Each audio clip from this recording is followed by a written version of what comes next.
I went down on the cafe floor in Astoria during a Friday night rush, my hands still wrapped around a tray that suddenly felt heavier than my own weight. Someone shouted my name. Another voice cut through, sharp with panic, telling me to sit. I tried to answer, but my mouth wouldn't cooperate. The lights blurred. The room tilted. Then everything went quiet. This story is an original creation by the writing team of the Revenge Pulse channel, inspired by the hidden corners of family life and told with the purpose of fostering emotional connection and spreading understanding. When I woke up, a nurse leaned over me, her tone calm but firm. "You fainted from exhaustion and lack of nourishment. This isn't something you can ignore." A doctor followed soon after, arms crossed, eyes scanning my chart. "Your blood pressure dropped dangerously low. Your body is shutting down." I tried to brush it off, forcing a weak smile. "I'll rest more." He shook his head. "Rest doesn't help if you don't have fuel." My phone buzzed on the metal tray beside the bed. Missed calls from my manager. A message followed minutes later. "I'm sorry. I should have never let you take so many shifts. Take the rest of the month off." No shifts meant no income. The thought settled in my chest heavier than the IV line taped to my arm. While I stared at the ceiling, another realization crept in. Someone had been listed as my emergency contact. Someone had received the call before the ambulance even reached the hospital. My mother. The nurse returned with discharge papers. "We reached your contact earlier." She acknowledged the call. My throat tightened. "Did she ask how I was?" A pause, then a careful response. "She confirmed your information." On the subway ride home the next morning, my head rested against the cold window. My phone vibrated again. A classmate had texted, "You scared us. Don't disappear like that." I typed back that I was fine, that I just needed time.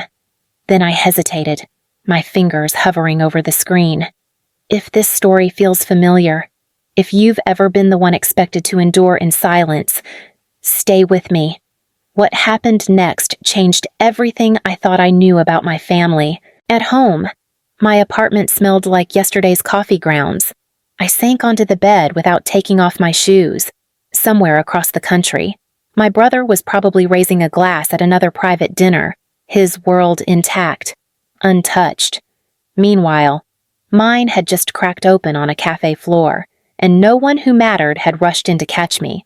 By the time I got home from the hospital, the math was already chasing me. Rent alone ate $1,350 a month. Add the subway pass, textbooks, and groceries I kept trimming down to the cheapest options, and the numbers never lined up. Tuition was covered. Everything else was on me. I spread my notebook on the kitchen table and started tallying hours. Tutoring twice a week. Cafe nights until closing. Event shifts whenever someone canceled last minute. The schedule looked brutal even on paper.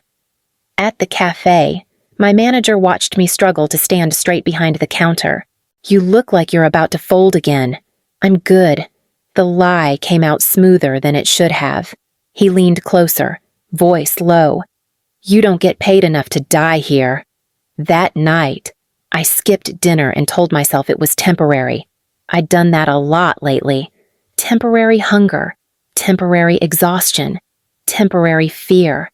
The next morning, I called my mother. Her voice answered on the second ring, bright and controlled. "Everything okay? I need a little help." My words stayed measured, careful. "Just enough to breathe for a month or two?" A pause followed, not surprised, just calculated. "Things are tight right now." "Tight how? Expenses, investments." "You know how it is." "I'm barely eating." "You've always been resilient?" "You'll figure it out." Resilient. The word landed like a verdict. "I'm not asking for much, and I'm not saying no forever." Her tone softened without giving ground. "You're strong. This will make you stronger." The call ended with promises that felt rehearsed. I stared at my phone until the screen dimmed. Later that evening, a notification popped up. My brother's name. A photo from Los Angeles filled the screen, him in a tailored jacket, glass raised, captioned with gratitude and momentum. Someone had commented about how lucky he was to have support. I closed the app and reached for a packet of instant noodles, counting the days until my next paycheck. If you've ever done this math and still come up short, you know how quiet the room gets. I kept going anyway, because stopping had never been an option. Resilience stayed with me longer than hunger ever did. Growing up, my mother used it the way other parents used praise. When report cards came home, mine covered in perfect rows of achievement, she barely glanced up. That's expected. When my brother Miles brought home average grades, the kitchen filled with warmth. He has potential. You can't measure him by numbers. At 12, I stood in the hallway listening to their voices drift from the living room. He needs encouragement, my mother insisted. And she doesn't, my father countered. Uneasy but quiet. She's different. She can handle pressure. That sentence became policy. Years later, it echoed in my head while I washed coffee cups at midnight. Every time I pushed through another shift, I wondered if endurance was something I'd been assigned instead of chosen. At a study group, a classmate noticed my hands shaking as I flipped pages. "You okay? Just tired." "That's not tired." His eyes lingered. "That's worn down." I laughed it off and packed my books. Weakness was a luxury I hadn't been taught to afford. That night, my phone buzzed again. A message from my mother lit up the screen. Checking in. "Hope you're staying on top of things." I typed back that I was fine. I always was. Scrolling later, I saw another post from Miles, a caption about growth, about being seen. The comments praised his drive. Someone mentioned how supportive our family must be. I closed the app and set the phone face down. Resilient meant I would keep absorbing what others were spared. It meant no one worried until I stopped standing. I opened my laptop and returned to my notes, forcing my focus back where it belonged. The pattern had been written long before New York, long before Astoria. I just hadn't realized yet how much it had cost me. Miles's life arrived on my screen in fragments. Los Angeles rooftops, long tables set for private dinners, smiling faces leaning in close, the kind of closeness that meant opportunity. One photo showed him holding a drink with a caption about momentum and being in the right rooms. At the cafe the next night, my coworker Jenna noticed me staring at my phone. Another one of those influencer things. My brother, she raised an eyebrow. Must be nice. I slipped the phone into my apron. "He's working on his future," Jenna snorted softly. "So are you. You just don't get applause." A customer leaned over the counter, irritation sharp in his voice. "I've been waiting. I'm on it." My hands moved faster than my head could keep up. Later, during cleanup, my manager caught me leaning against the sink. "You're pale again. I can finish." "That's not what I asked." "I don't have a choice." He held my gaze, jaw tightening. "Everyone has a choice. Some just pay more for it." On the walk home, I counted the steps between streetlights to keep myself upright. Dinner was a container of discounted leftovers I'd picked up before closing. I ate slowly, stretching it out, pretending fullness would follow. Another notification buzzed. Miles again. This time a message. "Big meeting tonight. Mom helped cover the entry fee." My fingers hovered over the screen. I typed, "That's great," and deleted it. Typed "good luck" and erased that too. Silence felt safer. I called my mother once more. Not to ask for money. Just to hear something human. Her voice stayed smooth. Distant.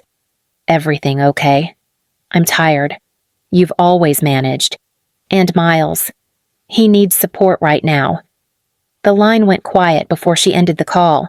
I sat on the edge of the bed, shoes still on, heart racing for no reason I could name. 2 lives funded by the same family.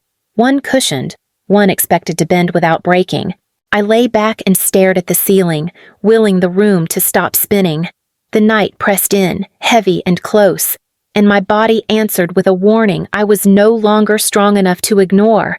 I was still sore when my manager texted again, this time without apology. "Take care of yourself." "We'll manage." Managing meant fewer hours for me. Fewer hours meant the math got uglier. A knock came at my door that afternoon. Daniel from my study group stood there holding 2 grocery bags. "You scared everyone." I fainted.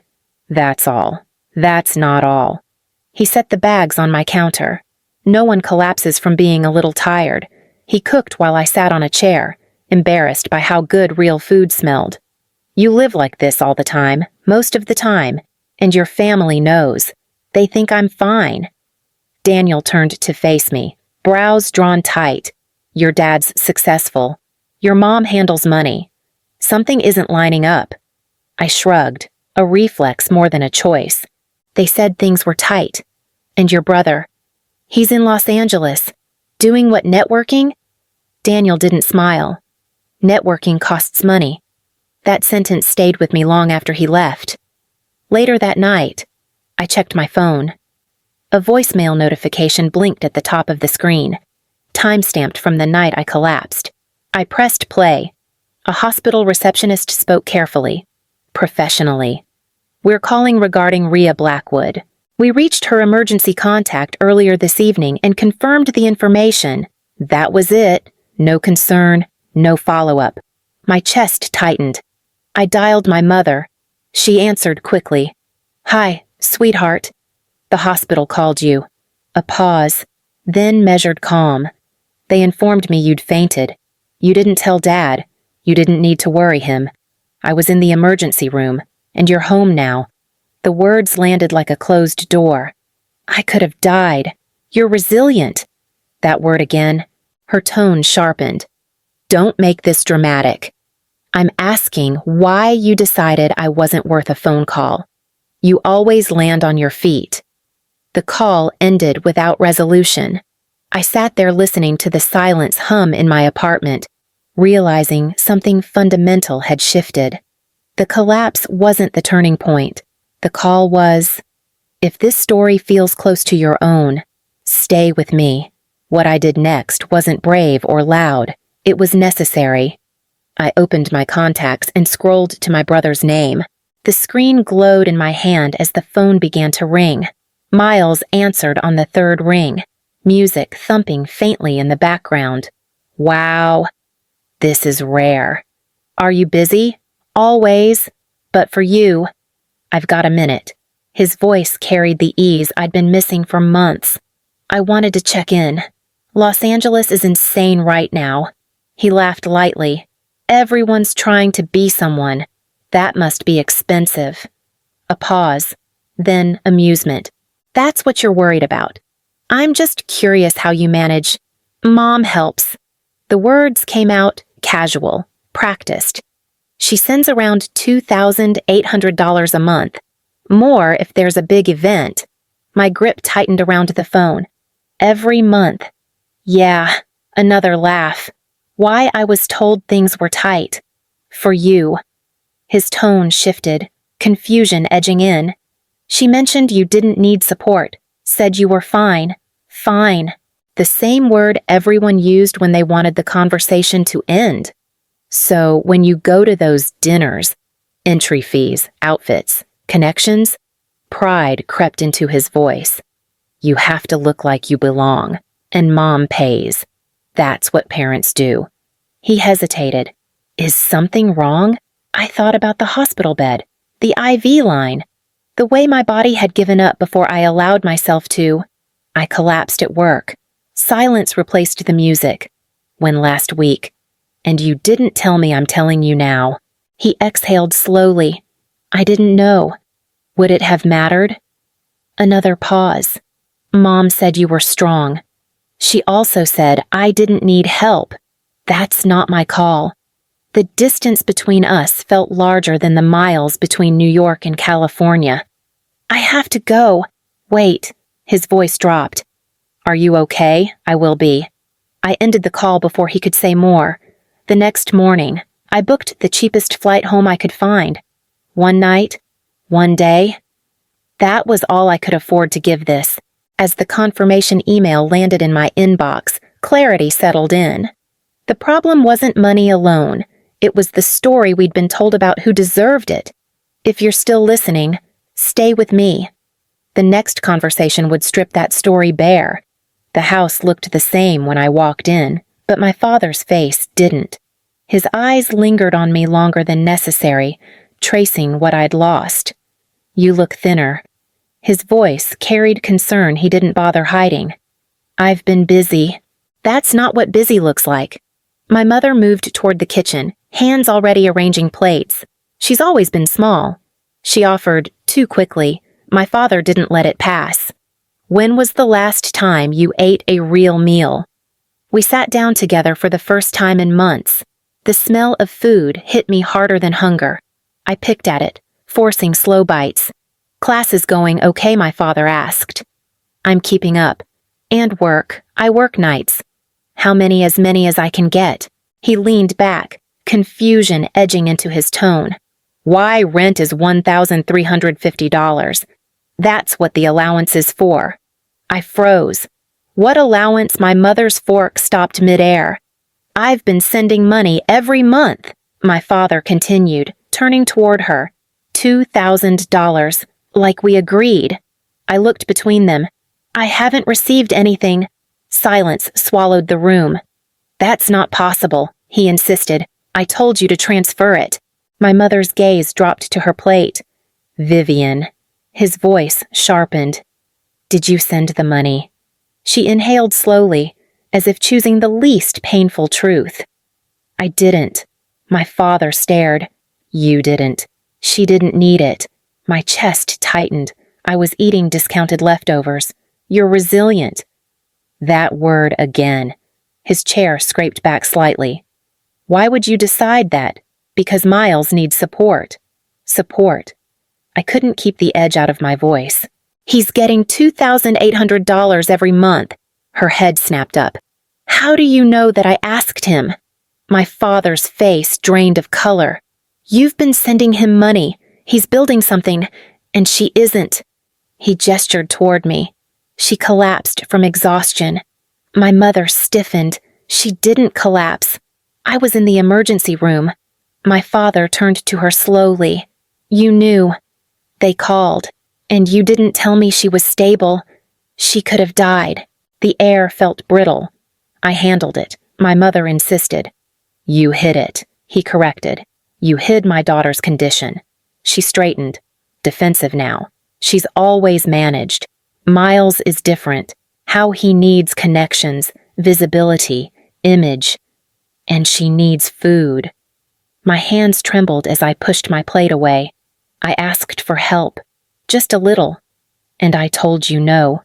You told me there was no money. There was money. For him. My father's voice dropped, heavy and final. "What you did wasn't favoritism." He paused, eyes locked on hers. "It was abandonment." My mother opened her mouth, then closed it. The table stayed silent after that, the truth sitting between us like a fourth person no one could move. My father didn't raise his voice. That scared me more than anger ever had. "There's more." His words landed carefully. "I checked the accounts this morning." My mother stiffened. "You had no right." "I had every right." He folded his hands together. "You've been moving money without telling me." She tried to laugh it off. "Household expenses." "There is a joint investment account." His gaze never left hers. "You have discretionary access?" "You used it." The room felt smaller. "How much?" My voice came out thin. He hesitated, then answered. "Roughly $270,000 over several years." My mother flinched. "It wasn't stealing. It wasn't yours." He countered. "That money was meant for both children." Her chin lifted. "It was for Miles's future." "And what did you decide about hers?" He nodded toward me. She didn't answer. My father stood, the decision already settled in his posture. "I'm taking control of all finances effective immediately." "You can't, just I can, and I am." He turned to me. "Your support will come directly to you from now on." My throat tightened. I nodded, unable to speak. "And Miles," I asked quietly. "He will receive $1,000 a month." My mother's voice rose. "That won't be enough. That's the point." A phone buzzed on the table. Miles's name lit up the screen. As if summoned by the tension, I answered before my mother could stop me. "What did you do?" His voice crackled with fury. "I told the truth. You ruined everything. I stopped pretending."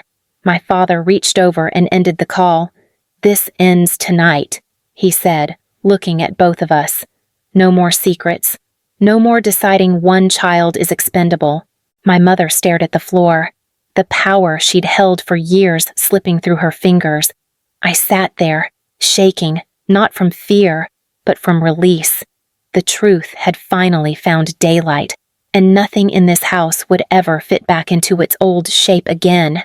I went back to New York with a transfer notification already pending and groceries that didn't come from a clearance rack. My father called a week later, his voice steadier than I'd ever heard it. "Money will hit your account on the 1st. "Directly. I'll manage," I replied. And this time it wasn't a defense. Miles called once. "They cut me off. They cut you down to $1,000. That's nothing. It's a beginning." My mother didn't call. When she finally did, weeks later, the tone had changed. I didn't know how to love without choosing. I know. The distance stayed. Classes stabilized. Sleep returned. I joined a clinic shift on campus and learned how relief looks on faces that aren't mine. One night, a classmate watched me finish a shift without shaking. "You look different." I am. If this story has traveled with you, take a second to stay with it. Share it.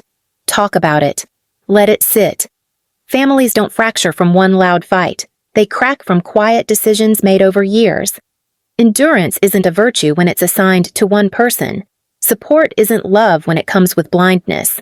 I learned that boundaries can be kinder than silence, that fairness doesn't need applause to be real, and that refusing to disappear is sometimes the bravest form of care. I didn't rebuild my family. I rebuilt myself, and that was enough to keep standing.